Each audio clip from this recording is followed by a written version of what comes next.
Breaking news.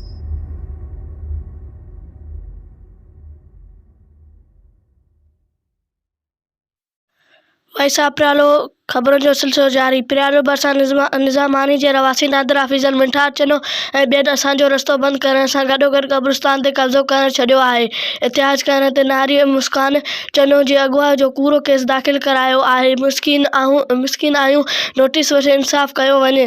तफ़सील मूजिबि प्यालो भरिसां ॻोठ निज़ामानी जे रवासी मोहम्मद सिद्दीक़ चनो, मोहम्मद हसन, अब्दुल कुदूस, वक़ार, असदुल्ला, अरशाद ऐं ॿियनि इतिहाजी मुज़ाहिरो कंदे इल्ज़ाम हयो त नादिरा आफ़ीस पीर जो ॻोठ मंठार चनो ज़ुल्म जे इंतिहा करे छॾी आहे। हिन असांखे ॻोठ मां लॾाइण ख़ातिर असांजो रस्तो बंदि करे छॾियो आहे। उन खां अलावा असांजे ॻोठ जे क़दीमी क़ब्रिस्तान में शेरा उछलाए माल ॿधी कब्ज़ो करे छॾियो आहे। हिन चयो त हाणे बाअक्सर मंठार चनो, अली मोहम्मद ज़हीर सगीर ऐं सदरुद्दीन चनो बेगुनाह नारी मुस्कान दी शफ़ी मोहम्मद चनो जे अॻुवाट जो कूड़ो केस दाख़िल करायो आहे।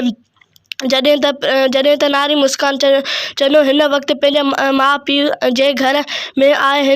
हिन इल्ज़ाम हणंदे चयो त बाअक्सर मंठार चनो पैसे जे ज़ोर ते ज़ुल्म करे रहियो आहे ऐं प्यालो पुलिस बि हिन सां पेट भरियल आहे, जंहिं करे असीं लॾण ते मजबूर थी विया आहियूं।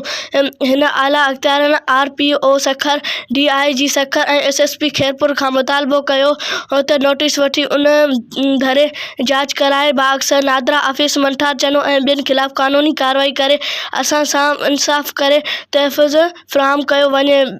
ॿी सूरत में इतिहाद जो दाइरो वधाइण जो चाह। अमन नालो अथसि, रिश्तेदारी आहे।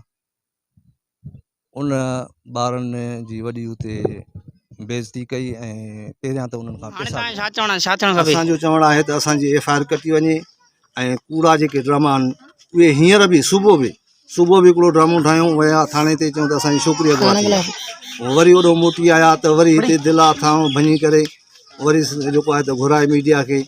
माना हिकिड़ो छोकिरी न थी आहे, कुझु बि न थियो आहे, का शइ कोन थी आहे। छोकिरी पंहिंजे घर जे अंदरि वेठी आहे। कंदिन वारो आहे। असां वीचारा ग़रीब आहियूं, शरीफ़ माण्हू आहियूं, सभु असांजा मौलवी हाफ़िज़। सो असां त अची करे ज़ुल्म में फाथा आहियूं। पुलिस बि जेको आहे त उन्हनि जी वांगार वहे थी ऐं हू पैसो हलाइनि था। सो इन करे असां